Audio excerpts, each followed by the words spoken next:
Office থেকে বাসার সামনে এসে দেখি সাদিয়াকে একটা লোক গাড়িতে করে নামিয়ে দিয়ে গেল। লোকটাকে দেখে মনে হচ্ছে অনেক বড় লোক, হয়তো সাদিয়ার অফিসের বস হবে। সাদিয়া অফিসে জয়েন করছে আজ 5 দিন। আমিও একটা অফিসে কাজ করি, কিন্তু বেতন তেমন ভালো না, তাই সাদিয়া অফিসে চাকরি নিতে বাধ্য হয়েছে। আমার অফিসে কোনো পদ খালি নেই, তাই সাদিয়া অন্য অফিসে চাকরি নেয়। আমার থেকে সাদিয়ার বেতন ভালো। আমরা দুজন দুজনকে ভালোবেসে বিয়ে করেছি, কিন্তু আমার আর সাদিয়ার পরিবার মেনে নেয়নি, তাই দুজনে একটা বাসায় ভাড়া থাকি। আমার যে বেতন তা দিয়ে বাসা ভাড়া খাওয়া দাওয়া ঠিক মতো হয় না, তাই সাদিয়া অফিসে চাকরি নেয়। তো যাই হোক, আমি বাসার ভিতরে ঢুকে কলিং বেল চাপ দিলাম। সাদিয়া এসে দরজা খুলে দিল। কি ব্যাপার, আজকে তোমার এত দেরি হলো কেন আসতে? অফিসে একটু কাজ ছিল, তাই আসতে লেট হয়ে গেল। ঠিক আছে, তুমি ভেতরে এসে ফ্রেশ হয়ে নাও, আমি টেবিলে খাবার দিচ্ছি। আচ্ছা, লোকটা কে ছিল? তুমি কার কথা বলছো? তোমাকে যে বাসার সামনে নামিয়ে দিল। ও, তুমি বসের কথা বলছো? আসলে আমি অফিস শেষে রাস্তায় দাঁড়িয়েছিলাম রিক্সার জন্য।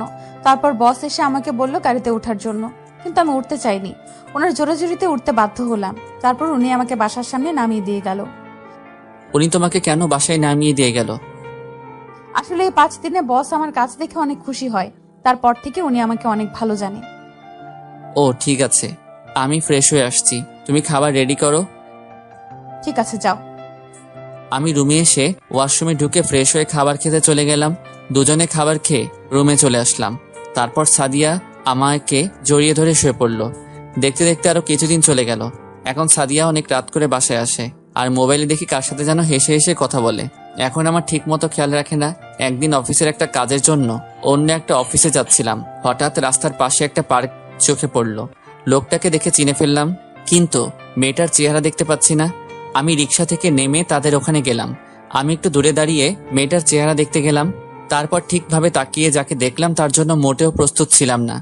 ঠিকই ধরেছেন, সাদিয়া। তার মানে সাদিয়া অফিসের কাজ ফেলে রেখে তার বসের সাথে ঘুরে বেড়ায়। তার মানে সাদিয়া এখন আমার নেই। আমি আর দাঁড়িয়ে না থেকে রিক্সা নিয়ে যে কাজে বেরিয়েছি সেটা করে নিজের কর্মস্থলে চলে আসলাম। অফিস ছুটি হওয়ার পর একটা রিক্সা নিয়ে বাসায় চলে আসলাম। বাসায় এসে দেখি সাদিয়া এখনো বাসায় আসে নাই। আমি চাবি দিয়ে তালা খুলে ভিতরে ঢুকলাম। প্রায় 1 ঘন্টা পর বাহিরে গাড়ির হর্ন বাজলো। আমি জানালা দিয়ে বাইরে তাকিয়ে দেখি সাদিয়া তার বসের গাড়ি থেকে নামলো। সাদিয়ার হাতে দেখি অনেকগুলো শপিং ব্যাগ। বসকে বিদায় দিয়ে সে কলিং বেল চাপ দিল। আমি গিয়ে দরজা খুলে দিলাম। তুমি কখন আসলে? আগে বলো, তোমার হাতে এগুলো কি? আসলে বস আজকে আমাকে শপিং মলে নিয়ে গিয়ে এগুলো কিনে দিছে। আমি মানা করছি, তারপরেও উনি জোর করে কিনে দিছে। তাহলে তোমার হাতে এত দামি মোবাইল কোথা থেকে আসলো? তোমার হাতে তো এই মোবাইল ছিল না। এটাও আজকে উনি কিনে দিছে। আমার হাতের মোবাইলের যে অবস্থা তা দেখে বসের অনেক খারাপ লাগছে। ও, তা আজকে অফিসের সময় তুমি কোথায় ছিলে? কেন? আমি তো অফিসে ছিলাম। না, আসলে আজকে আমি তোমার অফিসের পাশ দিয়ে যাচ্ছিলাম। মনে করছি তোমার সাথে দেখা করব, পরে আর করি নাই, দেরি হয়ে যাচ্ছে তাই। আচ্ছা, তুমি কি আমাকে সন্দেহ করছো? আমি ঠিক তা বলিনি। সাদিয়া আর কোনো কথা না বলে রুমে চলে গেল। আমি ভাবতে লাগলাম, সাদিয়া এখন মিথ্যা কথা বলতে শুরু করেছে। যাকে এত বিশ্বাস করছিলাম সে এখন আমার সাথে মিথ্যা কথা বলে। রাতে দুজনে খাবার খেয়ে শুয়ে পড়লাম।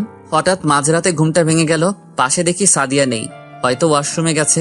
30 মিনিট হয়ে গেল, সাদিয়া আসার কোনো খবর নেই। তাই আমি বিছানা থেকে উঠে ওয়াশরুমে গেলাম। দেখি সাদিয়া নেই। বেলকনি থেকে সাদিয়ার হাসা শব্দ আসছে, তাই দেখার জন্য বেলকনিতে গেলাম। গিয়ে দেখি সাদিয়া কার সাথে যেন হেসে হেসে কথা বলছে। তার মানে সাদিয়া তার বসের সাথে কথা বলছে। এমন ভাবে কথা বলছে মনে হয় প্রেমিক প্রেমিকা কথা বলছে। আমি আর দাঁড়িয়ে না থেকে রুমে এসে শুয়ে পড়লাম। প্রায় 30 মিনিট পর সাদিয়া এসে শুয়ে পড়ল। তার মানে সাদিয়া তার বসের সাথে প্রেম করছে। না, আমাকে এটা সত্যিটা জানতে হবে। আসলে কি সাদিয়া তার বসের সাথে প্রেম করছে? সকালে ঘুম থেকে উঠে আমি তো অবাক হয়ে গেলাম। দেখি সাদিয়া বিছানায় নেই। আমি মনে করছি পাকঘরে আছে, কিন্তু আমার ধারণা ভুল। সাদিয়া পাকঘরেও নেই। আবার রুমে এসে দেখি সাদিয়ার ব্যাগ, মোবাইল কিছুই নেই। তার মানে সাদিয়া অফিসে চলে গেছে। কিন্তু এত সকালে তো সাদিয়ার অফিস নেই, তাহলে গেল কোথায়? আমি আমার অফিসের বসকে ফোন দিয়ে বললাম, আজকে আমি অফিসে যেতে পারবো না। আমার বস কিছু বলে নাই। আমি ফ্রেশ হয়ে বাসা থেকে বেরিয়ে সাদিয়ার অফিসে গেলাম। কোথায় যাচ্ছেন? আসলে আমি বসের সাথে দেখা করতে আসছি। আজকে তো বস অফিসে আসবে না, বস একটা কাজের জন্য সিলেট গেছে। বস কি একা গেছে নাকি ওনার সাথে কেউ গেছে? না, বস একা যায়নি, ওনার সাথে অফিসের কর্মচারী সাদিয়া ম্যাম গেছে। কাজ শেষ করে কখন আসবে? 2-3 দিন লেগে যেতে পারে। ও। আমি আর কোনো কথা না বলে বাসায় চলে আসলাম। সাদিয়া আমাকে একটু বললো না, তার মানে সাদিয়ার টাকার কাছে বিক্রি হয়ে গেছে। আমি তো তার স্বামী, আমাকে বলার প্রয়োজন পর্যন্ত করলো না। 3 দিন পরে সাদিয়া বাসায় আসলো, এসে সোজা রুমে চলে গেল, আমার সাথে কথা পর্যন্ত বললো না। এই 3 দিন সাদিয়া আমার খোঁজ খবর নেয়নি। তুমি কাজের জন্য বাইরে যাবে, আমাকে বলে যাওনি কেন? তোমাকে বলার প্রয়োজন মনে করি না। তুমি আমার সাথে এভাবে কথা বলছো কেন? তোমার সাথে কি কথা বলবো? আমি তোমার স্বামী, আমি তোমাকে বলতে পারি। তোর মতো স্বামী থাকার চেয়ে না থাকাই ভালো। তুমি আমাকে তুই তাই করে বলছো কেন? তোর সাথে কিভাবে কথা বলবো? তোকে আমার ভালো লাগে না। তাহলে আমাকে বিয়ে করছো কেন? জীবনে ভুল করলে ওইটাই করেছি, তোর মতো ছেলেকে বিয়ে করে। বিয়ে হয়েছে আজ প্রায় 8 মাস হয়েছে। কি দিয়েছিস তুই? একটা ভালো জামা, একটা স্বর্ণের চেইন, আজ পর্যন্ত কিছুই দিতে পারলি না। তোর থেকে আমার বস অনেক ভালো আছে, আমাকে গলার চেইন, দামি ফোন, দামি দামি জামা কাপড়, আরো কত কি দিয়েছে। তুমি তো আমাকে ভালোবেসে বিয়ে করছো, আমার টাকা পয়সা কেনা, তাহলে এখন কেন এমন করছো? আসলে তুমি চাও কি? আমি তোর কাছে ডিভোর্স চাই, আমি আর তোর সাথে থাকতে চাই না। ডিভোর্স দিলে তুমি খুশি হবে? আমি অনেক খুশি হব। আমি আমার বসকে বিয়ে করব, তার আছে টাকা পয়সা, বাড়ি গাড়ি। তোর থেকে বস অনেক ভালো। ঠিক আছে, তোমার কাছে ডিভোর্স পেপার পৌঁছে যাবে, তবে মনে রেখো আমার দরজা তোমার জন্য চিরজীবন বন্ধ থাকবে। আমার কাছে আসতে চাইলেও আমি তোমাকে আর মেনে নিব না। সেটা কোনোদিন হবে না। দেখতে দেখতে আজ 2 বছর চলে গেল। এখন আমি নিজেদের অফিস দেখাশোনা করি। আপনারা হয়তো ভাবছেন আমি নিজেদের অফিস বললাম কেন। আসলে আমার বাবা একজন বিজনেসম্যান। আমার পরিবারে আমি, মা, বাবা আর একটা বড় বোন আছি। আর সাদিয়ার মা নেই, তার বাবা দ্বিতীয় বিয়ে করে এবং সাদিয়ার সৎমা ভালো না। সাদিয়াকে জোর করে বিয়ে দিতে চাইছিল একটা খারাপ ছেলের কাছে। আমি সাদিয়াকে কলেজ লাইফ থেকে ভালোবাসি, তাই আমি সাদিয়াকে কাজী অফিসে বিয়ে করে বাসায় নিয়ে আসি। কিন্তু বাবা আমাদের মেনে নেয়নি, কারণ সাদিয়ারা ছিল গরিব। বাবা বলেছে আমি যদি সাদিয়াকে ভুলে যেতে পারি তাহলে আমাকে বাসায় থাকতে দিবে, আর না হলে বাড়ি থেকে বেরিয়ে যেতে বলছে। আমি আমার ভালোবাসাকে ছেড়ে দিতে পারবো না, তাই সাদিয়াকে নিয়ে বাসা থেকে বেরিয়ে আসি। তারপর একটা বাসা নিয়ে দুজনে থাকতে লাগলাম। আমার কাছে যা টাকা ছিল সব শেষ হয়ে গেছে, এভাবে তো আর চলবে না। তাই অনেক কষ্টে একটা অফিসে চাকরি নেই আমি। দেখতে দেখতে 2 মাস চলে যায়, কিন্তু আমার যে বেতন তা দিয়ে কোনো রকম চলে যায়। তাই সাদিয়া বলল সেও নাকি অফিসে চাকরি করবে। আমি আর না করলাম না, বাসায় একা একা বসে থেকে তারপর সে একটা অফিসে চাকরি নেয়। এরপর কি হলো আপনারা তো জানেন। সাদিয়া আমাকে ছেড়ে যাওয়ার পর আমি নিজের বাসায় চলে আসি। এসে বাবা মার পায়ে পড়ে ক্ষমা চাইছি, আমার ভুল হয়ে গেছে, আমাকে তোমরা মাফ করে দাও। তারপর বাবা মা আমাকে মাফ করে দেয়। এরপর থেকে আমি নিজেদের অফিস দেখাশোনা করি। এখন আমি প্রায় সাদিয়ার কথা ভুলেই গেছি। আজকে অফিসে কিছু পদের জন্য লোক নেওয়া হবে, সবার ইন্টারভিউ আমি নিব। তাই সকালে ঘুম থেকে উঠে ফ্রেশ হয়ে নাস্তা করে গাড়ি নিয়ে অফিসে চলে গেলাম। অফিসের ভিতরে ঢোকার সাথে সাথে সবাই দাঁড়িয়ে আমাকে সালাম দিল। আমি তাদের বসতে বলে নিজের কেবিনে চলে গেলাম। চেয়ারে বসে বসে দুলাভাই তাকে ফোন দিয়ে আমার কেবিনে আসতে বললাম। আসলে দুলাভাই আমাদের অফিসে ম্যানেজারের দায়িত্ব পালন করে। কেমন আছো শালাবাবু? কেবিনে ঢুকে একটা চেয়ার টেনে বসে, এই তো ভালো আছি। সবাই কি আসছে দুলাভাই? সবাই এসে পড়েছে। তাহলে একজন একজন করে আসতে বলো। ওকে, তুমি বসো, আমি পিয়ন চাচাকে বলে দিচ্ছি। বলে রুম থেকে বেরিয়ে গেল। তারপর একজন একজন করে আসতে লাগলো। সবার শেষে একজন মেয়ে বাকি ছিল ইন্টারভিউ নেওয়ার। আমি মাথা নিচু করে একটা ফাইল দেখতেছিলাম। হঠাৎ একটা মেয়ে বলল, may I come in sir? Yes, coming. মেয়েটা ভিতরে ঢুকলো। আমি তার চেহারা এখনো দেখি নাই। মেয়েটা আমার সামনে দাঁড়িয়ে রইল। বসুন, আর সার্টিফিকেটগুলো দেন। এই নেন স্যার। যেই না মেয়েটার দিকে তাকিয়ে সার্টিফিকেট নিব, আমি তো মেয়েটাকে দেখে মোটেও প্রস্তুত ছিলাম না। এ আর কেউ নয়, সাদিয়া। কিন্তু সাদিয়া আগের থেকে অনেক শুকিয়ে গেছে, চেহারার কি অবস্থা করছে। সাদিয়া আমাকে দেখে বলল, রাসেল তুমি? Hello miss. রাসেল না, স্যার বলবেন। Sorry sir. তা বসকে বিয়ে করে আবার চাকরির জন্য কেন আসলেন? আমি কাউকে বিয়ে করি নাই। ও, তার মানে বস তোমাকে বিয়ে করবে বলে তোমার সাথে রাত কাটিয়ে তাড়িয়ে দিছে? তুমি সব কি বলছো রাসেল? বলছি না, আমার নাম নিবেন না, শুধু স্যার বলবেন। আপনি আসতে পারেন, আপনার চাকরি হবে না। সাদিয়া চেয়ার থেকে উঠে এসে আমার পা জড়িয়ে ধরে কান্না করতে করতে বলল, স্যার, এই চাকরিটা আমার খুব দরকার, তা না হলে আমায় রাস্তায় নামতে হবে। তাহলে বসকে ছেড়ে চলে আসলেন কেন? উনি আজ 1 বছর আগে মারা যায়। এরপর ওনার ব্যবসা প্রতিষ্ঠান নিলামে বিক্রি হয়ে যায়। তারপর ওখান থেকে এসে একটা বাসা ভাড়া নিয়ে থাকি।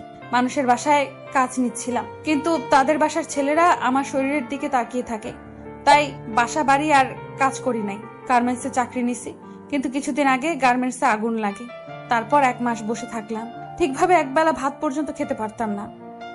কিছুক্ষণ থেমে আবার বলতে লাগলো, অনেক কষ্টেই দিনটা কেটেছে।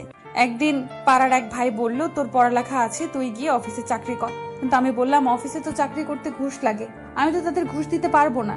তখন ভাইয়া বলল, এই অফিসের বস না অনেক ভালো, উনি টাকা নিয়ে চাকরি দেয় না, উনি যোগ্যতা দেখে চাকরি দেয়।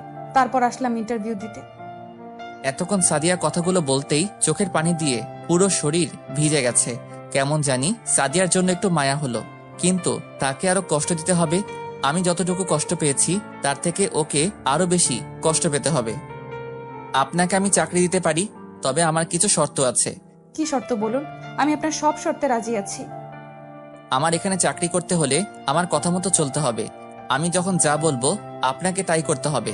অফিসে কারোর সাথে বসে গল্প করা যাবে না। সঠিক টাইমে অফিসে আসতে হবে। ঠিক টাইমে অফিসে আসতে না পারলে বেতন থেকে টাকা কেটে নেওয়া হবে। যদি এসব কিছু অমান্য করেন তাহলে আপনাকে 20 লক্ষ টাকা জরিমানা এবং থানায় ঢুকিয়ে দেওয়া হবে। এবার বলুন, আপনি রাজি? আমি আপনার সব শর্তে রাজি আছি। তাহলে এখানে একটা সই করুন। বলা তো যায় না কোন সময় কথা ঘুরিয়ে নেন। তারপর সাদিয়া সই করে দিল। ঠিক আছে, আপনাকে বেতন দেওয়া হবে 20,000 টাকা করে। এবার আপনি বাসায় চলে যান। কালকে ঠিক টাইমে অফিসে চলে আসবেন, আর অফিস টাইম কিন্তু 9টায়। কথাটা মনে রাখবেন। সাদিয়া মাথা নিচু করে অফিস থেকে বেরিয়ে গেল। তার মানে সাদিয়া এখনো বিয়ে করেনি। নিশ্চয়ই তার বস তাকে ভালোবাসে নাই, ভালোবেসেছে তার শরীরকে। এখন টাকা কোথায় গেল? টাকার জন্য আমাকে ছেড়ে চলে গেছো। আমি তাকে আর কখনো মেনে নিব না। যেই মেয়ে বিয়ের পরে স্বামীকে রেখে অন্য লোকের সাথে প্রেম ভালোবাসা করতে পারে, সেই মেয়েকে কখনো ভালোবাসা যায় না। হঠাৎ পিছন থেকে কে যেন জড়িয়ে ধরলো। আমি তাকিয়ে দেখি রিয়া। এই রিয়া, কি করছো? ছাড়ো, কেউ দেখে ফেলবে। এটা অফিস, কখন কে চলে আসে। তুমি আজকে সকাল আমাকে ফোন দাও নাই কেন? আসলে অফিসের কিছু পদের জন্য লোক নিয়েছিলাম, তাই তোমাকে ফোন দিতে পারি নাই। ঠিক আছে চলো, এখন তো দুপুর হয়ে গেছে, বাইরে গিয়ে দুজনে লাঞ্চ করব। ঠিক আছে চলো। তারপর দুজনে অফিস থেকে বাইরে এসে গাড়ি নিয়ে একটা রেস্টুরেন্টের সামনে গাড়ি থামালাম। গাড়ি থেকে নেমে দুজনে রেস্টুরেন্টে ঢুকলাম। দুজনে খাবার খেয়ে আবার অফিসে চলে আসলাম। রিয়া কিছুক্ষণ থেকে বাসায় চলে গেল। এবার আপনাদের বলি, রিয়া আমাকে ভালোবাসে, কিন্তু আমি তাকে ভালোবাসি না। সত্যি কথা বলতে কি, সাদিয়াকে আমি এখনো ভুলতে পারি নাই। তার জন্য প্রতিদিন রাতে কান্না করি। আজকে তাকে দেখে অনেক খুশি হয়েছি, কিন্তু আগের কথাগুলো মনে পড়তেই রাগ উঠে গেল। বাবা মা রিয়াকে পছন্দ করে রেখেছে আমার জন্য, আমি তো না করে দিছি, কিন্তু রিয়া পাগলামি শুরু করে দিছে। আমি যদি তাকে বিয়ে না করি তাহলে সে আত্মহত্যা করবে। তারপর রিয়াকে আমি বলছি তাকে আমি 6 মাস পরে বিয়ে করব। রিয়াও আমার কথায় রাজি হয়ে গেল, কিন্তু হুটহাট করে সবার সামনে জড়িয়ে ধরে। এটা আমার কাছে ভালো লাগে না। তো যাই হোক, অফিসের কাজ শেষ করে বাইরে এসে গাড়ি নিয়ে বাসায় যেতে লাগলাম। হঠাৎ রাস্তার পাশে চোখ পড়লো। দেখি সাদিয়া রাস্তার পাশে ভ্যান গাড়ি থেকে বাচ্চাদের জন্য জামা কাপড় কিনতে আসে। কিনা শেষ হলে হাঁটতে হাঁটতে কোথায় যেন যেতে লাগলো। আমি তাকে ফলো করে যেতে লাগলাম। যেতে যেতে দেখি সাদিয়া একটা বাসায় ঢুকে গেল। আমি গাড়িটা এক জায়গায় রেখে বাসার পিছন দিকে চলে গেলাম, কারণ বাসাটা ছিল একতলা। পিছন দিকে গিয়ে জানালা দিয়ে ভিতরে তাকিয়ে আমি মোটেও প্রস্তুত ছিলাম না।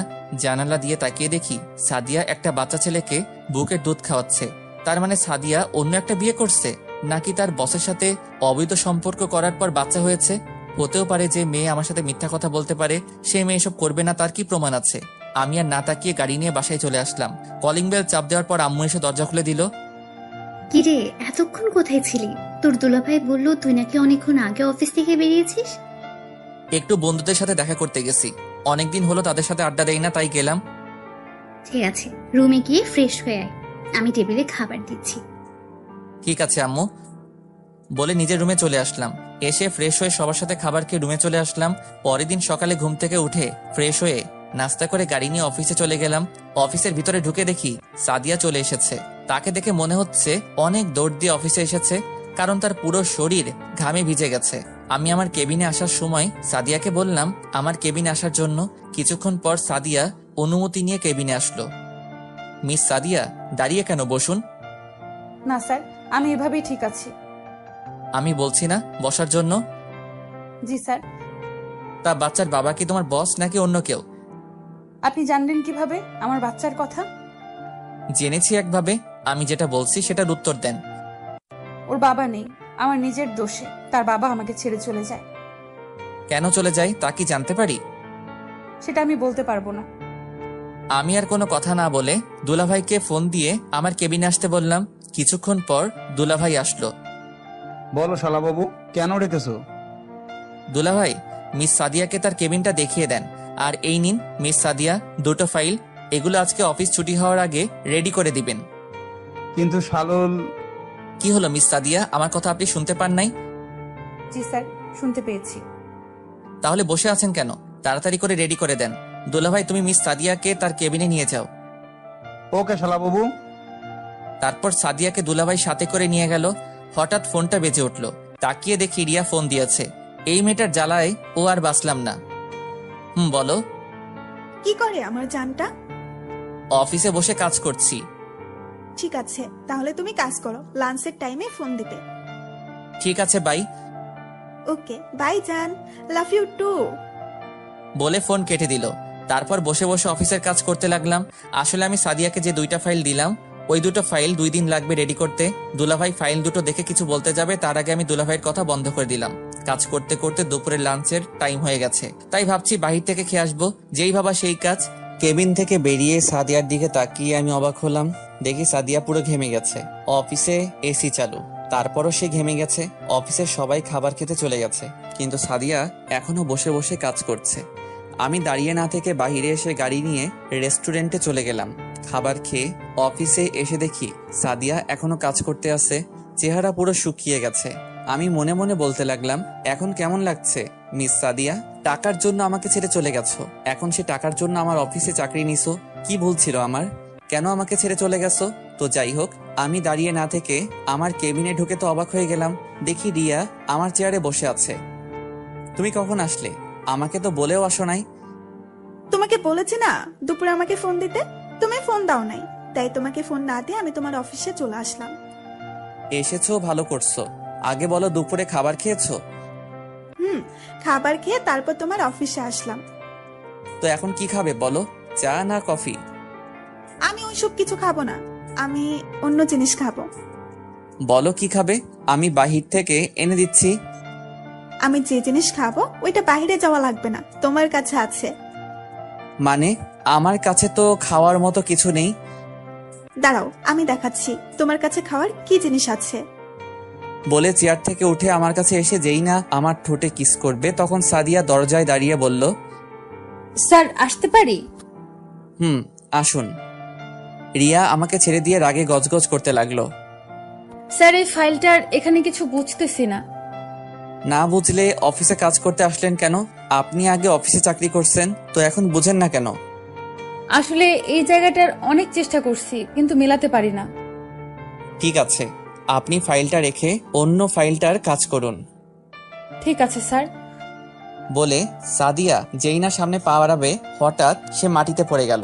আমি আর রিয়া তাকে ধরে সোফায় শুয়ে দিলাম। তারপর ডাক্তারকে ফোন দিলাম। কিছুক্ষণ পর ডাক্তার এসে সাদিয়াকে দেখতে লাগলো। দেখা শেষ হলে আমি ডাক্তারকে বললাম, ডাক্তার, কি হয়েছে ওর? আসলে ঠিক মতন খাওয়া দাওয়া না করার কারণে মাথা ঘুরে পড়ে যায় আর বেশি চিন্তায় থাকে। নিয়মিত খাওয়া দাওয়া এবং শরীরের যত্ন নিলে সব ঠিক হয়ে যাবে। ঠিক আছে ডাক্তার, তো এখন কি করব? আমি কিছু ওষুধ লিখে দিচ্ছি, ওগুলো নিয়মিত খেলে ঠিক হয়ে যাবে। আর বলবেন চিন্তা বেশি যেন না করে। ঠিক আছে ডাক্তার, আমি ওকে সব বলে দিব। তাহলে আমি এখন আসি। বলে ডাক্তার চলে গেল। আমি পিয়নকে ডেকে বললাম 1 প্যাকেট বিরিয়ানি নিয়ে আসতে। আমার কারণে আজ ওর এই অবস্থা। কেন আমাকে ধোকা দিয়ে চলে গেল? আজ যদি তুমি আমাকে ছেড়ে না যেতে, তাহলে দুজনে কত সুন্দর করে সংসার করতাম। আজ তোমার ভুলের জন্য এত কষ্ট করতে হয় তোমাকে। কিছুক্ষণ পর পিয়ন বিরিয়ানি নিয়ে আসলো। রিয়া বিরিয়ানি হাতে নিল, তারপর সাদিয়াকে শোয়া থেকে উঠিয়ে নিজেতে খাইয়ে দিতে লাগলো। রিয়া মেয়েটা আসলে ভালো, তবে তার যখন তখন জড়িয়ে ধরা আমার ভালো লাগে না। ও আপনাদের তো বলতে ভুলে গেছি, পিয়ন ডাক্তার যে ওষুধ লিখে দিয়ে গেছে ওগুলো সাথে করে নিয়ে আসছে। সাদিয়াকে খাবার খাইয়ে দেওয়ার পর ওষুধ খাইয়ে দিল। আপনি খাওয়া দাওয়া আর এত চিন্তা করেন কেন? আসলে হাতে তেমন টাকা নেই, ঘরে বাজার সদাই কিছু নেই। যে কয় টাকা ছিল ওগুলো দিয়ে বাচ্চার জন্য একটা জামা নিছি আর কিছু খাবার নিছি। সকালে কিছু খেয়ে আসিনি, তাই হঠাৎ মাথা ঘুরে পড়ে যাই। আপনার স্বামী নেই? আছে। তাহলে স্বামী থাকতে আপনি অফিসে কাজ করেন কেন? আর আপনার কেমন স্বামী স্ত্রীকে অফিসে কাজ করতে পাঠায়? আসলে আমার স্বামী আমার সাথে থাকে না, আমার ভুলের জন্য ও আমায় ছেড়ে চলে গেছে। সে চলে যাওয়ার 1 বছর 2 মাস পর আমার কোলে একটা সন্তান জন্ম নেয়। আপনার স্বামী জানে না ওর যে একটা সন্তান হয়েছে? না, ও জানে না। এখন যদি বলি ওর বাচ্চা এটা, সে কখনো আমায় বিশ্বাস করবে না, কারণ তার বিশ্বাস আমি আগেই ভেঙে দিছি। আচ্ছা মিস সাদিয়া, আপনি এখন বাসায় চলে যান। কিন্তু স্যার, এখনো তো অফিসের টাইম শেষ হয় নাই। ওটা আপনাকে ভাবতে হবে না, আপনি বাসায় চলে যান। রাসেল, তুমি কিছু মনে না করলে ওনাকে কি আমি বাসায় পৌঁছে দেব? ঠিক আছে, তুমি নিয়ে যাও। তাহলে আমি একটা কথা বলি। বলো। আমি বলছি কি, ওনার অগ্রিম মাসের বেতনটা দিয়ে দাও। ঠিক আছে, দিচ্ছি। তারপর সাদিয়ার বেতন দিয়ে দিলাম রিয়ার হাতে।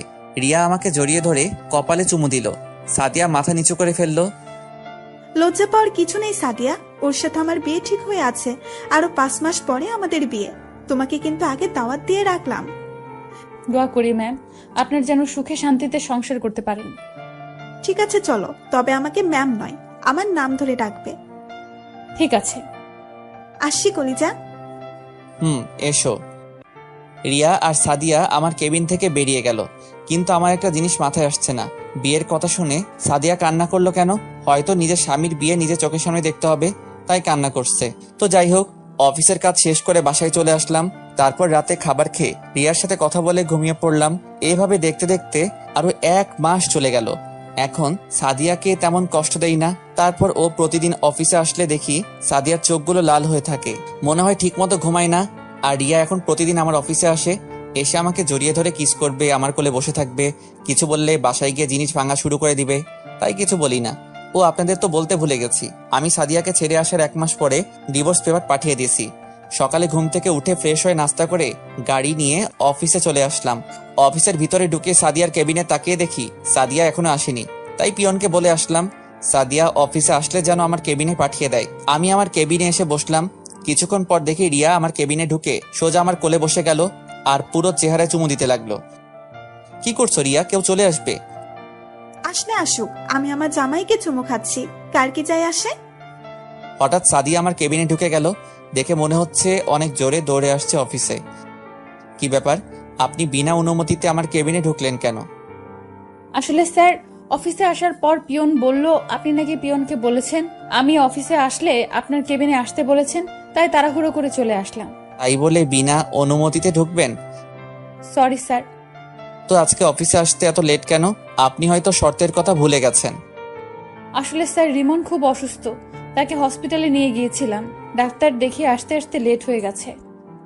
রিমন কে? আমার ছেলের নাম রিমন। তা ছেলের এই নাম কে রেখেছে? এটা তার বাবা বলেছে।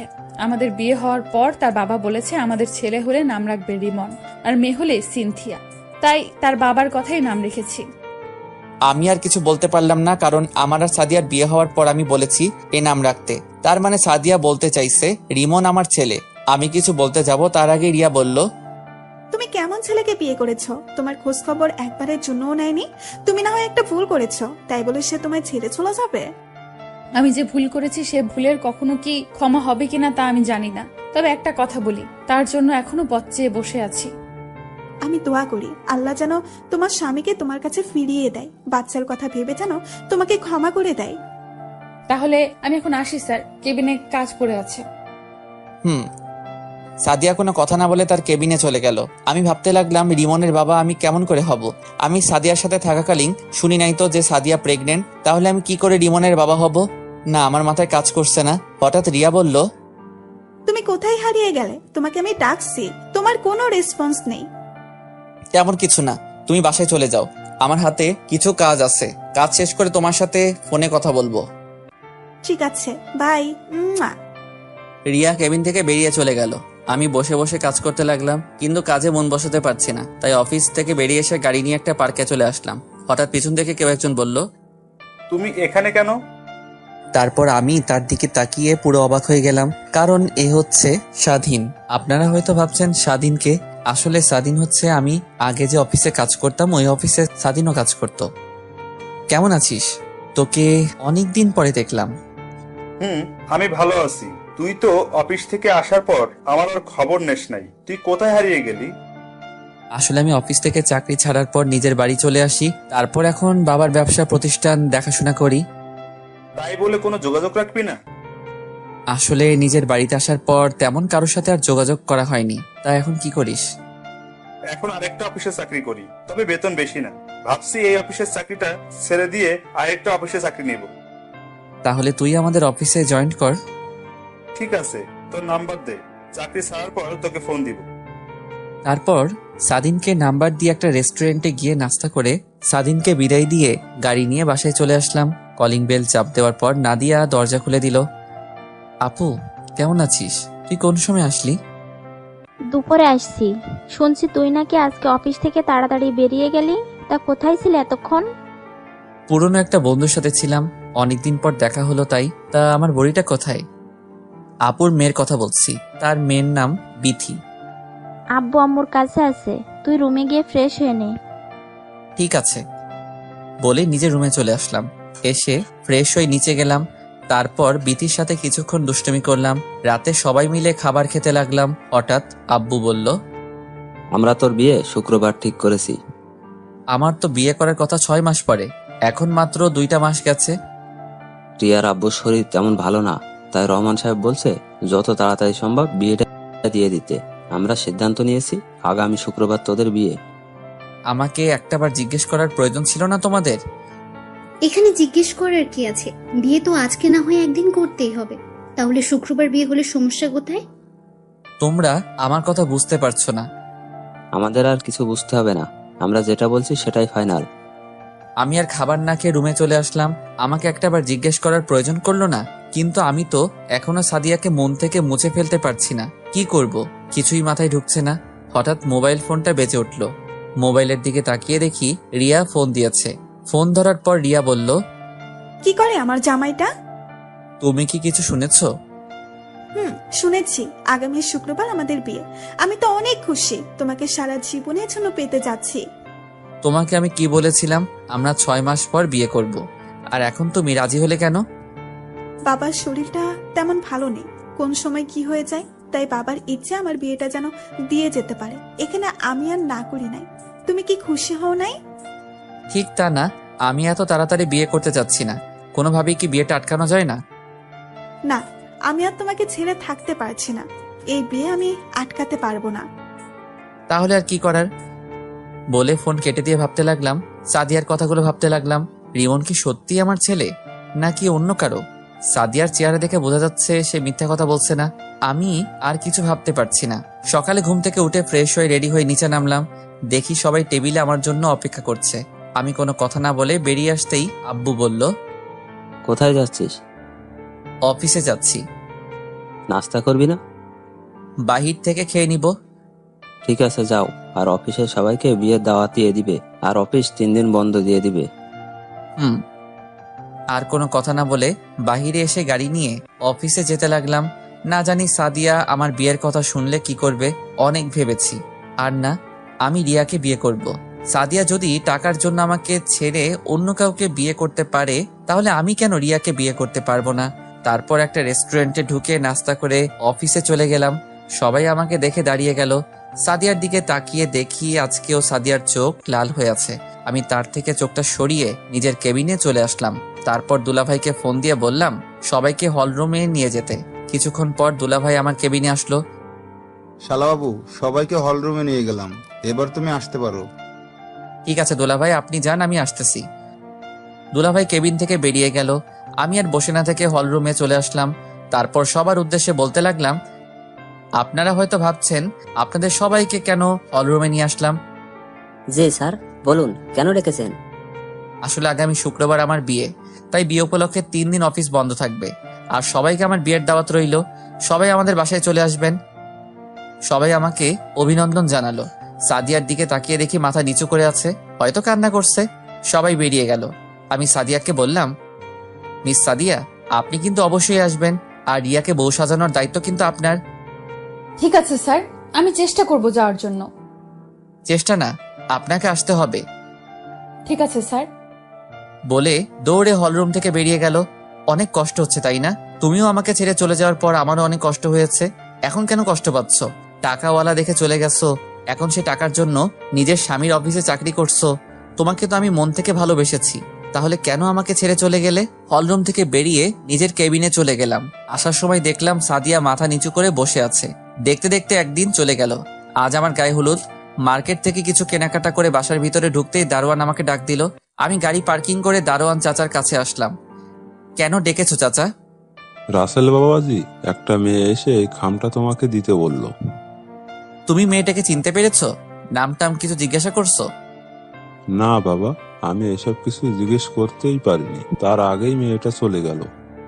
আচ্ছা ঠিক আছে, আমি রুমে গেলাম বলে বাসার ভিতরে চলে আসলাম। তখন আম্মু বলল, কিরে, কোথায় গিয়েছিলি? আম্মু, কিছু মার্কেট করতে গিয়েছিলাম। ঠিক আছে, ফ্রেশ হয়ে রেডি হয়ে আয়, কখন মেহেদি লাগাবো? সবাই তোর জন্য বসে আছে। ঠিক আছে আম্মু, আমি রেডি হয়ে আসতেছি বলে নিজের রুমে চলে আসলাম। রুমে এসে মার্কেটগুলো আর খামটা বিছানায় রাখলাম। তারপর ওয়াশরুমে ঢুকে ফ্রেশ হয়ে রেডি হতে লাগলাম। হঠাৎ খামটার দিকে চোখ পড়ল। ওপর দিয়ে কিছুই লেখা নেই, কেন জানি মন বলছে খামটা খুলে দেখতে।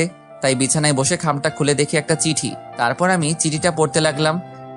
প্রিয় স্বামী, হয়তো ভাবছো তোমাকে স্বামী বললাম কেন, কারণ তুমি এখনো আমার স্বামী। কারণ আমি তোমার ডিভোর্স পেপারে সাইন করি নাই। তোমাকে আজ সব সত্যি কথা খুলে বলছি। সামনাসামনি বললে হয়তো তুমি আমাকে বিশ্বাস করতে না, তাই চিঠি লিখে দিলাম। আমি যখন অফিসে চাকরিতে ঢুকি তার কিছুদিন পর আমি হঠাৎ অফিসে মাথা ঘুরে পড়ে যাই। তখন অফিসের বস, যাকে তুমি খারাপ বলছো, আমি বলি ওনার মতো ভালো মানুষ হয় না। ওই দিন মাথা ঘুরে পড়ে যাওয়ার সময় বস তার গাড়িতে করে হসপিটালে নিয়ে আসে। তারপর আমাকে কিছু পরীক্ষা করে। পরীক্ষা করার পর ডাক্তার বলল 7 দিন পরে আসতে। তখন বলতে পারবে আমার কি হয়েছে। ওই হসপিটাল থেকে বেরিয়ে বসের গাড়ি করে বাসায় আসার সময় একটা পার্কের পাশে রাস্তায় গাড়ি নষ্ট হয়ে যায়। তখন গাড়িটা ঠিক করতে দেয় রাস্তার পাশের ওয়ার্কশপে। তারপর বস আর আমি কিছুক্ষণ বসে থাকি পার্কের ভেতরে। গাড়ি ঠিক করার পর গাড়ি নিয়ে বস একটা শপিং মলে চলে যায়। তারপর জোর করে আমাকে মার্কেট করে দেয়, সাথে একটা মোবাইল। তুমি হয়তো ভাবছো বস এগুলো আমাকে কেন দিল। আসলে বস আমার কাজ দেখে এগুলো আমাকে দিয়েছে। তারপর 7 দিন পর যখন বস সহ হসপিটালে গিয়ে রিপোর্ট আনতে যাই, তখন ডাক্তার আমাকে কিছু বলছে না, শুধু মাথা নিচু করে আছে। তারপর জোরাজুরি করতে লাগলাম। তারপর ডাক্তার যেটা বলল সেটা শোনার জন্য মোটেও প্রস্তুত ছিলাম না। ডাক্তার বলল আমার মাথায় নাকি একটা টিউমার হয়েছে, আর টিউমারটা এমন জায়গায় হয়েছে এটা নাকি অপারেশন করতে পারবে না। আমি আর দুনিয়ার সামান্য দিনের অতিথি, আর আমি কখনো মা হতে পারবো না। এটা শুনে আমি অনেকটা ভেঙে পড়লাম। তারপর ডিসিশন নিলাম তোমার সাথে আমি খারাপ হয়ে যাব, তাই আমি তোমার খেয়াল রাখা ছেড়ে দিলাম। মাঝরাতে মোবাইল কানে নিয়ে এমনি হেসে হেসে কথা বলতাম, যাতে তুমি আমাকে সন্দেহ করো। সেদিন রাতে বস ফোন দিয়ে বলল সিলেটে নাকি বিদেশ থেকে ডাক্তার এসেছে, সকালে ভোরে ভোরে রওনা দিবে। একবার ওনাকে দেখাই, দেখি উনি কি বলে। আমি না করেছিলাম। তারপর ওনার জোরাজোরিতে সকালে ঘুম থেকে তোমাকে না বলেই বসের সাথে সিলেটে চলে গেলাম। সিলেটে গিয়ে বিদেশ থেকে আসার ডাক্তারের কাছে দেখালাম। উনি আমাকে দেখে বলল আমার অপারেশন করতে পারবে, তবে বাঁচার সম্ভাবনা 10%। তারপর বস বলল অপারেশন করবে। তারপর ডাক্তার 7 দিন পর যেতে বলল। এরপর ঢাকায় এসে তোমার সাথে ওই কথাগুলো বলি, আমি অপারেশন করলে আমি বাঁচবো না, তাই তুমি যেন আমাকে ভুল বুঝে চলে যাও এবং নতুন জীবন শুরু করো। এই কারণে তোমার কাছে আমি খারাপ হয়েছি। সত্যিটা বললে তুমি আমার জন্য চিন্তা করতে, আমি তা চাই না। এর কয়েকদিন পর আবার সিলেটে চলে গেলাম। আমার অপারেশন হইতে সব খরচ বস চালিয়েছে। সিলেটে যাওয়ার 5 দিন পর আমার অপারেশন করে। আল্লাহর রহমতে আমার 2 দিন পর জ্ঞান ফিরে আসে। সেদিন আমি বেঁচে যাই। আমার সুস্থ হতে প্রায় 2 মাস লেগে গেছে। তারপর ঢাকায় এসে তোমাকে অনেক খুঁজেছি, কিন্তু তোমাকে পাইনি। তোমার বাসায় যেতে চেয়েছিলাম, কিন্তু পরে মনে পড়লো তোমার বাবা তো আমার কারণে তোমাকে ঘর থেকে বের করে দিয়েছে, তাই তোমার ভালোর জন্য আর তোমার বাসায় যাইনি। এখন তুমি বলবে তাহলে বাচ্চা কোথা থেকে আসলো? আসলে এই বাচ্চা আমার না, আমি তোমার কাছে মিথ্যা বলেছি। এই বাচ্চার বাবা হচ্ছে আমার অফিসের বস। বসের স্ত্রী রিমনকে জন্ম দিয়ে মারা যায়। তারপর সে বাচ্চা আমি লালন পালন করি। তার কিছুদিন পরই বস মারা যায়। আসলে বস তার বউকে অনেক ভালোবাসতো, তার বউয়ের চিন্তায় সেও স্ট্রোক করে মারা যায়। তারপর আমি রিমনকে লালন পালন করি। একটা খালার বাসায় থেকে অনেক জায়গায় চাকরি ইন্টারভিউ দিছি, কিন্তু কোথাও চাকরি হয় নাই। তারপর খালার সাথে বাসায় বাড়িতে কাজ নেই। তারপর কি হলো তুমি তো জানো। তারপর যখন অফিসে ইন্টারভিউ দিতে যাই তখন তোমাকে দেখতে পাবো আমি কল্পনাও করতে পারিনি। মন চাইছে তোমাকে জড়িয়ে ধরি, কিন্তু অতীতের কথা মনে পড়েই আর ধরি নাই। প্রথম দিন দেখি একটা মেয়ে তোমার কেবিনে ঢুকলো, তখন পাশের একটা ছেলে জিজ্ঞেস করলাম মেয়েটাকে, তখন সে যেটা বললো আমার পায়ের নিচ থেকে মাটি সরে গেল। ও বলেছে তোমার আর রিয়ার বিয়ে ঠিক হয়ে আছে। আমি মনে করেছি তোমাকে যখন পেয়েছি তাহলে আবার আপন করে নেব, সব সত্যি বলে দিব। কিন্তু যতবার তোমার কাছে যাব ততবার রিয়া অফিসে চলে আসে। এর কিছুদিন পর যখন তুমি বললে তোমার বিয়ে, আমি তখন কি করব ভেবে পাচ্ছি না।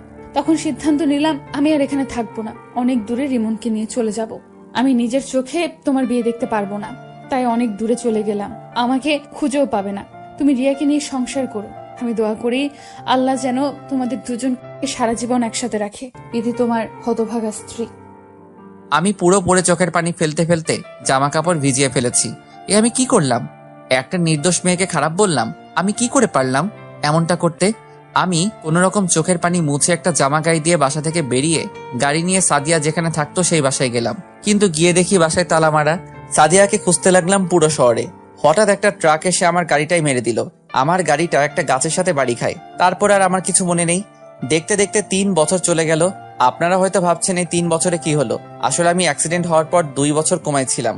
আমার মাথায় অনেক জোরে আঘাত লাগে। 2 বছর পর যখন কোমা থেকে ফিরিয়ে আসি, তারপর এই বছর ধরে সাদিয়াকে খুঁজতে লাগলাম। অনেক জায়গায় খুঁজেছি সাদিয়াকে, কিন্তু কোথাও পাইনি। কোমা থেকে আসার পর 6 মাস খুঁজেছি। তারপর থেকে অফিস দেখাশোনা করি, অফিসের ফাঁকে ফাঁকে বিভিন্ন জায়গায় খুঁজতে বের হই। এখন আপনারা বলবেন রিয়ার কি হলো। আসলে রিয়া 2টা বছর আমার সেবা যত্ন করেছে। মেয়েটা আমাকে সত্যি অনেক ভালোবাসে, কিন্তু আমি সাদিয়াকে ছাড়া কিছু ভাবতে পারছি না। বাবা মা অনেকবার বলেছে রিয়াকে বিয়ে করতে, আর রিয়াও জেনে গেছে সাদিয়া আর আমার সম্পর্কের কথা। তো যাই হোক, বিকালে অফিস শেষে বাসায় চলে আসলাম। গাড়ি পার্কিং করে দরজায় কলিং বেল চাপ দিলাম। রিয়া এসে দরজা খুলে দিল। আসলে রিয়া এখন আমাদের বাড়িতে থাকে, আগের মতো আর পাগলামি করে না। কি ব্যাপার, আজকে তুমি এত তাড়াতাড়ি আসলে যে? আজকে আর সাদিয়াকে খুঁজতে গেলাম না, তাই বাসায় চলে আসলাম। না জানি সাদিয়া আপু কোথায় আছে, কিভাবে আছে, কি করছে কে জানে। প্রতিদিন নামাজ পড়ে দোয়া করি আল্লাহ যেন তোমার সাদিয়াকে ফিরিয়ে দেয়। রিয়া, তুমি তো আমার সবকিছু জেনে গেছো, তারপরও কেন এখানে পড়ে আছো? আমার এই মনে শুধু সাদিয়া থাকবে, আমি অন্য কাউকে এই মনে জায়গা দিতে পারবো না। আমি তোমাকে অনেক ভালোবাসি রাসেল, তোমাকে না দেখে থাকতে পারবো না। তোমাকে নাই পেলাম, তবে তোমাদের বাড়ি থেকে যেতে বলো না, আমি না হয় কাজের মেয়ে হয়ে থাকবো। এ তুমি কি বলছো? তুমি এ বাড়িতে সারা জীবন থাকো, কোনো সমস্যা নেই, তবে তোমার তো একটা ভবিষ্যৎ আছে। কতদিন এভাবে পড়ে থাকবে? তুমি যেমন সাদিয়াকে তোমার মনে জায়গা দিয়েছো, তেমন আমার এই মনে তোমাকে জায়গা দিয়েছি। আমি তোমাকে ছেড়ে অন্য কোথাও থাকতে পারবো না। তুমি আমাকে বিয়ে করে কখনো সুখী হতে পারবে না। আমি বলি তুমি অন্য কাউকে বিয়ে করো। আমি আর কখনো বিয়ে করব না। যদি বিয়ে করতে হয় তোমাকে করব, আর না হয় চিরকুমারী থাকবো। রিয়া, এসব পাগলামি করো না। সহজ সরল মানুষগুলো আঘাত পেতে পেতে একদিন ঠিকই পরিবর্তন হয়ে যায়। সুখের আকাশটা আজ রাতের মতো কালো, সাজানো স্বপ্নগুলো হয়ে গেল এলোমেলো। ঠিক আছে, আমি রুমে যাচ্ছি। আব্বু আম্মু কোথায়? ওনারা রুমে আছে, তুমি গিয়ে ফ্রেশ হয়ে নাও। রুমে এসে ফ্রেশ হয়ে নিলাম। রাতে খাবার খেতে গেলাম, তখন আব্বু বলল, কত আর এভাবে সাদিয়াকে খুঁজবি? আমি বলি কি, তুই রিয়াকে বিয়ে করে নে। আজ 3টা বছর কেটে গেছে, এখনো সাদিয়াকে পাস নাই। তুই বাবা আর না করিস না, মেয়েটা তোর জন্য 3টে বছর অনেক কষ্ট করেছে, আমাদের অনেক খেয়াল রেখেছে। তুই রাজি হয়ে যা বাবা। ঠিক আছে, আমাকে কিছুদিন সময় দাও, আমি ভেবেচিন্তে বলছি। বলে খাবার খেয়ে রুমে চলে আসলাম। এভাবে দেখতে দেখতে আরো 10 দিন চলে গেল। হঠাৎ অফিসের একটা কাজের জন্য সিলেটে যেতে হবে, যশোর যেতে হবে। যশোরের কথা শুনে আমার একটা কথা মনে পড়ে গেল। সাদিয়া বলেছে তার এক বান্ধবী যশোর থাকে। সাদিয়ার ইচ্ছে ছিল তার বান্ধবীর সাথে দেখা করার, কিন্তু কাজের চাপের কারণে আর যাওয়া হয়নি। কিন্তু আমি তার বান্ধবীকে কখনো দেখিনি, তাহলে কিভাবে চিনবো? দেখি কাজের ফাঁকে খুঁজে পাওয়া যায় কিনা। না পেলে কি আর করার, রিয়াকে বিয়ে করতে হবে। তো সকালে রেডি হয়ে বাসার সবাইকে বলে গাড়ি নিয়ে বের হয়ে গেলাম। প্রায় 5-6 ঘন্টা পর যশোর এসে পৌঁছালাম। একটা হোটেলে উঠলাম। রুমে এসে ফ্রেশ হয়ে দুপুরের খাবারের জন্য বাইরে গেলাম। হোটেলেও খাওয়া যায়, অর্ডার দিলে রুমে দিয়ে যায়, কিন্তু বাইরে যাচ্ছি সাদিয়াকে খোঁজার জন্য। একটা রেস্টুরেন্টে ঢুকে খাবার খেয়ে বাহিরে আসলাম। গাড়ি নিয়ে বের হলাম না, বাহিরে এসে দেখি একটা পার্ক দেখা যায়, তাই পার্কে চলে গেলাম। চারপাশে দেখতে লাগলাম কত কাপল জোড়া হয়ে বসে আছে। হঠাৎ একটা বাচ্চা ছেলের দিকে চোখ পড়লো। দেখি বাচ্চাটা অনেক সুন্দর, কি সুন্দর একা একা খেলা করছে। ছেলেটাকে দেখে বোঝা যায় 4 বছরের বাচ্চা, তাই দাঁড়িয়ে না থেকে তার কাছে গেলাম। তোমার নাম কি বাবু? আমি বাবু না, আমি কত বড় হয়ে গেছি। ওমা তাই? তা তোমার নাম কি? জাহিদ হাসান রিমন। নামটা শুনে কেমন বুকটা কেঁপে উঠলো। রিমন নাম তো সাদিয়ার বসের ছেলের নাম ছিল, তাহলে কি সেই রিমন? তখন আমি তাকে আবার বললাম, তা তুমি কার সাথে এসেছো? আমার ফুপির সাথে। কোথায় তোমার ফুপি? ফুপি আমার জন্য আইসক্রিম আনতে গেছে। ও, তোমার আম্মু কোথায়? ও পিছে গেছে। হঠাৎ পিছন থেকে একটা মেয়ে বলল, এই নাও রিমন তোমার আইসক্রিম। ফুপি তুমি এসেছো, দাও আমার আইসক্রিম। মেয়েটা রিমনকে আইসক্রিম দিল। আমাকে দেখে বলল, আপনি কে? আপনাকে তো ঠিক চিনতে পারলাম না। জি আমি রাসেল, আমি ঢাকা থেকে এসেছি। এখানে একটা অফিসে কিছু কাজ ছিল, তাই আসা আর কি। ও, আমি মিম, বর্তমানে একটা অফিসে কাজ করি, আর আমার স্বামী অন্য একটা অফিসে চাকরি করে। আজকে শরীরটা ভাল লাগছে না, তাই অফিসে যাইনি। রিমন বাহানা ধরলো সে একটু বাইরে ঘুরতে যাবে, তাই তাকে নিয়ে পার্কে আসলাম। আচ্ছা, রিমনের বাবা কোথায়? ও তো বলল ওর মা অফিসে চাকরি করে, তাহলে বাবা কোথায়? ওর বাবা থেকেও নেই। মানে? আমি এখন কিছু বলতে পারবো না, আমার বাসায় যেতে হবে। রিমনের মা আর আমার স্বামী অফিস থেকে আসার সময় হয়ে গেছে, আপনাকে অন্য এক সময় বলবো। আর কোনো কথা না বলে মিমে রিমনকে নিয়ে চলে গেল। আমার কেমন জানি মনে হচ্ছে এই সেই রিমন। আর কিছু না ভেবে হোটেলে চলে আসলাম। পরের দিন সকালে ঘুম থেকে উঠে ফ্রেশ হয়ে বাইরে এসে গাড়ি নিয়ে যে অফিসে কাজের জন্য আসলাম সেই অফিসে চলে গেলাম। অফিসের ভিতরে ঢুকে পিয়নকে বললাম, বসের কেবিন কোনটা? পিয়ন আমাকে বসের কেবিন দেখিয়ে দিল। আমি বসের কেবিনের সামনে গিয়ে দাঁড়ালাম আর বললাম, আসতে পারি ভিতরে? আরে রাসেল সাহেব যে, আসুন। আমার কত বড় সৌভাগ্য আপনার মতো একজন বিজনেসম্যানের সাথে কাজ করব। আপনি আমার থেকে বড়, সো আমাকে আপনি না করে তুমি করে বললে খুশি হব। ওকে ঠিক আছে, তা বলো চা না কফি কোনটা? চা হলে চলবে। তারপর তিনি পিয়নকে ডাক দিলেন, 2টা চা নিয়ে আসতে বললেন। কিছুক্ষণ পর পিয়ন চা দিয়ে গেল। দুজনে চা খেতে খেতে কাজের সম্বন্ধে কথা বললাম। সবকিছু ঠিক করে কেবিন বাইরে আসতেই ঠাস একটা মেয়ের সাথে ধাক্কা খেয়ে পড়ে গেলাম। আমি তাড়াতাড়ি উঠে গেলাম। মেয়েটাও উঠিয়ে শাড়ি ঠিক করতে লাগলো। এখনো মেয়েটার চেহারা দেখি নাই, কারণ মেকআপ পরে আছে। সরি, আমি খেয়াল করি নাই। মেয়েটা আমার দিকে তাকিয়ে আছে। চোখের দিকে তাকিয়ে দেখি চোখ দিয়ে পানি পড়ছে। আমার কেমন যেন চেনা চেনা লাগছে। আমি আবার বললাম, আপনি কান্না করছেন কেন? চোখে কি যেন পড়েছে। ওর কণ্ঠ কেমন যেন চেনা চেনা লাগছে। ও আচ্ছা, আপনি অফিসে মেকআপ পরে থাকেন সব সময়? আমার এই চেহারা শুধু আমার স্বামী ছাড়া আর কেউ দেখতে পারবে না। আপনার স্বামী কোথায়? আর আপনার নাম কি? আমার মিতু। আমার স্বামী আর একটা বিয়ে করছে, সে আমার সাথে থাকে না। আপনি? আমি রাসেল, একটা কাজের জন্য এই অফিসে আসা। আপনার বউ বাচ্চা তারা? আমার বউ আমার ভালোর জন্য আমাকে ছেড়ে চলে গেছে। তারপর আপনি বিয়ে করছেন না? আমার জীবনে সাদিয়া ছাড়া অন্য কেউ আসবে না। ওকে আজ একটা বছর ধরে খুঁজেছি, কিন্তু কোথাও পাইনি। আপনার বউ আপনাকে ছেড়ে গেছে আজ 1 বছর হয়েছে? না, আজ 3 বছর। তাহলে 2 বছর কি হয়েছে আপনার? তাহলে শুনুন। তারপর সবকিছু খুলে বললাম। দেখি মেয়েটা বারবার চোখের পানি মুছতে আসছে। আপনি কান্না করছেন কেন? আপনার কথাগুলো শুনে। আচ্ছা, পরে কথা বলবো, আমি এখন যাই। এখন কোথায় যাবেন? এখানে একটা হোটেলে উঠেছি, কাজ শেষ হলে ঢাকায় ফিরে যাব। ও আচ্ছা, ঠিক আছে, যান। আমি আর কোনো কথা না বলে হোটেলে চলে গেলাম। তারপর ফ্রেশ হয়ে দুপুরের খাবার খেয়ে একটা ঘুম দিলাম। বিকেলে ঘুম থেকে উঠতে দেখি একটা মেয়ে আমাকে জড়িয়ে ধরে শুয়ে আছে। চুলের জন্য মেয়েটার চেহারা দেখা যায় না। আমি আস্তে করে যেই না চুলগুলো মুখের সামনে থেকে সরিয়ে চেহারা দেখলাম, তার চেহারা দেখে আমি মোটেও প্রস্তুত ছিলাম না। কি ভাবছেন সাদিয়া? আরে না, রিয়া। রিয়া কখন আসলো? তার চেয়ে বড় কথা হলো, রিয়া আমার রুমে ঢুকলো কিভাবে? আর প্রায় বাড়িতে থাকলে রাতে এসে আমাকে জড়িয়ে ধরে শুয়ে থাকে। আমি অনেকবার রিয়াকে মানা করছি, কিন্তু সে আমার কথা শুনে না। তার নাকি আমাকে জড়িয়ে ধরে শুয়ে থাকতে ভালো লাগে। তারপর থেকে আমি তাকে আর কিছু বলি না। তো যাই হোক, আমি রিয়াকে বুকের উপর থেকে সরিয়ে দিলাম। রিয়ার ঘুমটা ভেঙে গেল। তুমি এখানে কেন? আর কখন আসলে? আমার রুমে ঢুকলে কিভাবে? আস্তে আস্তে, এতগুলো প্রশ্ন একসাথে করলে কোনটা আগে বলবো? ওকে বলো। বাসার থেকে তুমি চলে আসার পর বাসাটা কেমন যেন ফাঁকা ফাঁকা লাগছে।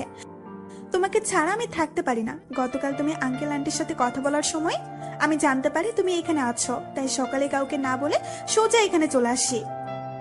তা বুঝলাম, কিন্তু আমার রুমে ঢুকলে কিভাবে? চাবি তো আমার কাছে ছিল।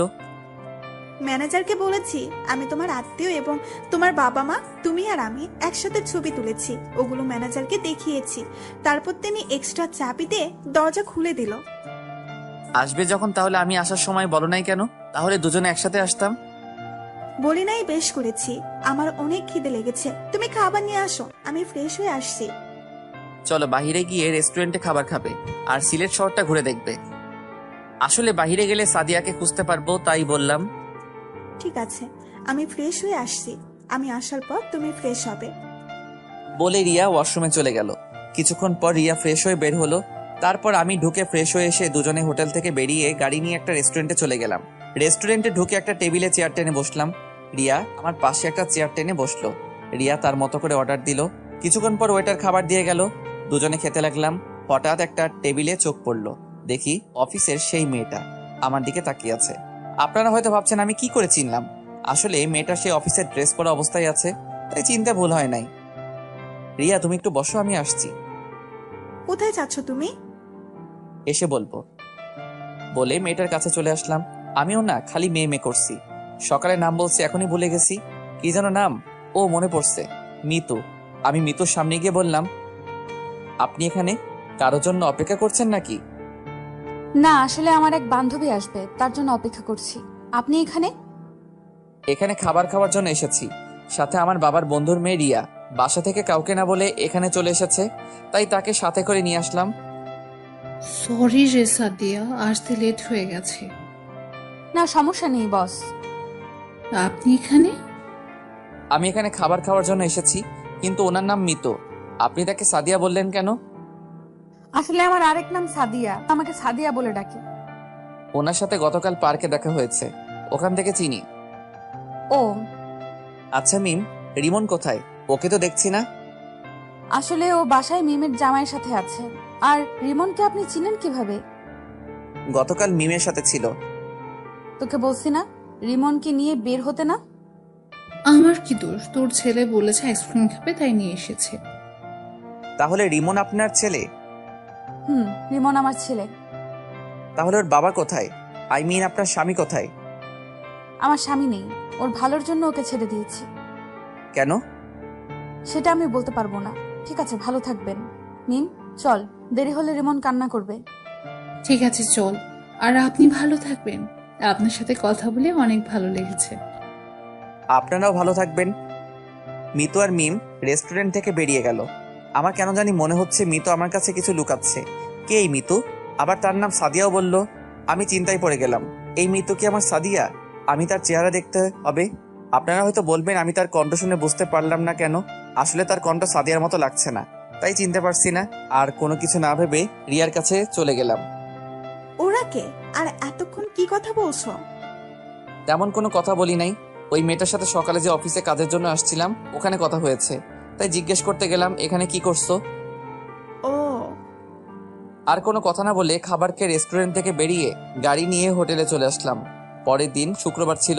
সকালে ঘুম থেকে উঠে ফ্রেশ হয়ে বাহিরে চলে আসলাম হাঁটার জন্য। রিয়া এখনো ঘুমিয়ে আছে। আপনারা এখন বলবেন রাতে রিয়া কোথায় ঘুমাইছে? রিয়া আর আমি এক খাটে ঘুমিয়েছি, কিন্তু মাঝখানে কোলবালিশ দিয়ে। রিয়া রাতে কোলবালিশ সরিয়ে আমাকে জড়িয়ে ধরে শুয়েছিল। আমি তাকে বলছি আরেকটা রুম নেওয়ার জন্য, কিন্তু সে একা ঘুমাবে না। তো যাই হোক, হাঁটতে হাঁটতে হঠাৎ দেখি রিমন একটা বাসার সামনে বল নিয়ে খেলছে, তাই আমি তার কাছে গেলাম। রিমন আমাকে দেখে বলল, কেমন আছেন? আমি ভালো আছি, তুমি কেমন আছো? আমি ভালো আছি আঙ্কেল। তুমি এখানে একা একা খেলা করছো কেন? আর এটা কার বাসা? এটা আমাদের বাসা, আমরা এই বাসায় থাকি। তোমার আম্মু আর ফুপি কোথায়? তারা বাসার ভিতরেই আছে, চলুন আমার সাথে। আজকে যাব না, অন্য একদিন যাব।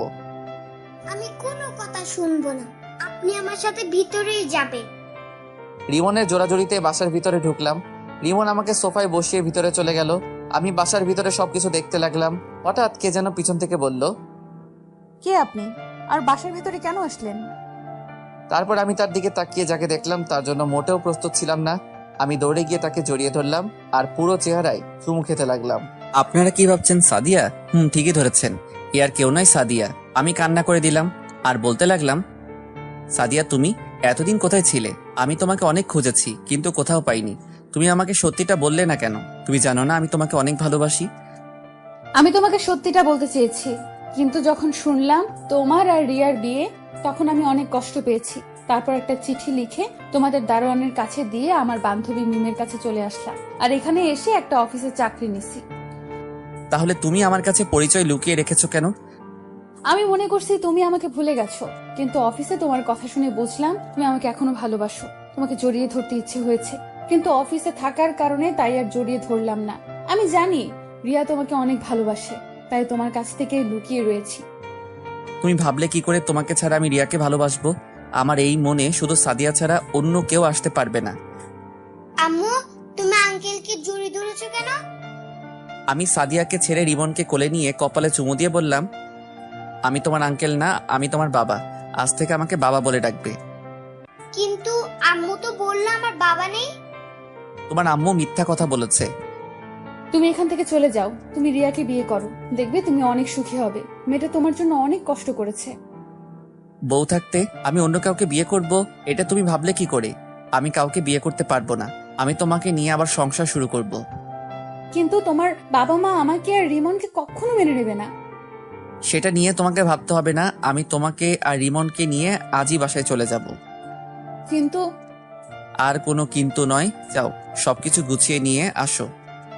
সাদিয়া আর কোনো কথা না বলে রুমে চলে গেল। তারপর সাদিয়া আর রিমনকে নিয়ে হোটেলে চলে আসলাম। মিম আর মিমের স্বামীকে ধন্যবাদ দিয়ে আসলাম, তাদের কাছ থেকে বিদায় নিয়ে আসলাম। রুমের সামনে এসে দরজা টোকা দিলাম। রিয়া এসে দরজা খুলে দিল। আমার সাথে সাদিয়া এবং রিমনকে দেখে অবাক হয়ে তাকিয়ে আছে। আরে সাদিয়া আপু না, এতদিন কোথায় ছিলে? তুমি জানো তোমাকে খুঁজতে গিয়ে রাসেলের কি হয়েছে? সবকিছু জানি, আর এখন পর্যন্ত বেঁচে আছে তোমার কারণে। তুমি যদি তার সেবা যত্ন না করতে, তাহলে রাসেল এত তাড়াতাড়ি সুস্থ হয়ে উঠতে পারতো না। আমি আমার কর্তব্য পালন করছি। বাইরে কেন, ভিতরে আসো। আর ওকে? ও আমার ছেলে রিমন। তুমি যাও, সবকিছু গুছিয়ে নাও, আমরা আজকে বাসায় চলে যাব। ঠিক আছে। বলে রিয়া সবকিছু গোছাতে লাগলো, কিন্তু রিয়ার চোখে পানি দেখতে পেলাম। হয়তো আমি সাদিয়াকে ফিরে পেয়েছি এই জন্য, নাকি অন্য কিছু, এখন এসব নিয়ে ভাবা যাবে না। তারপর সবাই গাড়িতে এসে বসলো। রিয়া পিছনের সিটে বসলো আর সাদিয়া আমার সাথে সামনের সিটে বসলো রিমনকে নিয়ে। 5-6 ঘন্টা পর ঢাকা এসে পৌঁছে গেলাম। বাসার ভিতরে ঢুকে গাড়ি পার্কিং করে সবাই বেরিয়ে দরজার সামনে এসে দাঁড়িয়ে কলিং বেলটা চাপ দিলাম। সাদিয়া আর রিমন আমার পিছনে ছিল। আম্মু এসে দরজা খুলে দিল।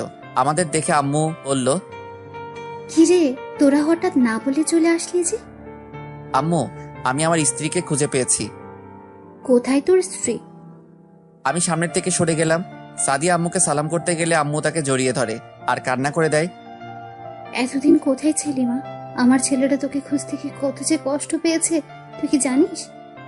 আমার ভুল হয়ে গেছে মা, আমি আর কখনো ওকে ছেড়ে যাব না। আমাকে তুমি ক্ষমা করে দাও।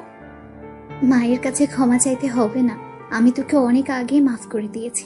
আজ আমাদের জন্য এত কিছু হয়েছে, তখন তোদের যদি মেনে নিতাম তাহলে এই দিন দেখতে হতো না। তুই আমাকে ক্ষমা করে দিস মা। ছি ছি আম্মু, এই আপনি কি বলছেন? মেয়ের কাছে আম্মু কখনো ক্ষমা চায় না। তোমাদের প্রতি আমার কোনো রাগ অভিমান নেই। আচ্ছা ঠিক আছে, তার ছেলেটা কি? রিমনকে দেখে বলল, আম্মু ও আমাদের ছেলে রিমন। সাদিয়া আমার দিকে অবাক চোখে তাকিয়ে আছে। কি? আমার দাদু ভাইকে রেখে আমি এতক্ষণ তোদের সাথে কথা বলছি? দে দাদু ভাইকে আমার কোলে দে। আমি রিমনকে আম্মুর কোলে দিলাম। তারপর সবাই বাসার ভিতরে ঢুকলাম। আম্মু আব্বু কোথায়? তোর আব্বু রিয়ার বাবার সাথে কথা বলতে গেছে।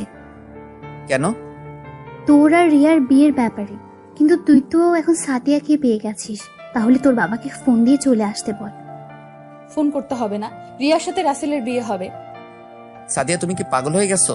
তুমি থাকতে আমি রিয়াকে কেন বিয়ে করব? কারণ রিয়া তোমাকে ভালোবাসে। আমি আর রিয়া মিলে তোমার সাথে সংসার করব। প্লিজ তুমি না করো না। বৌমা, তুমি কি বলছো? আমি ঠিকই বলছি আম্মু। রিয়া না থাকলে রাসেল এত তাড়াতাড়ি সুস্থ হয়ে উঠতো না। রিয়া সব সময় রাসেলের সাথে ছিল। আমি চাই দুজনে সব সময় রাসেলের সাথে থাকতে। কিন্তু তোমার শ্বশুর কি রাজি হবে? আমরা সবাই মিলে বললে রাজি হবে। প্লিজ আম্মু, তুমিও রাজি হয়ে যাও।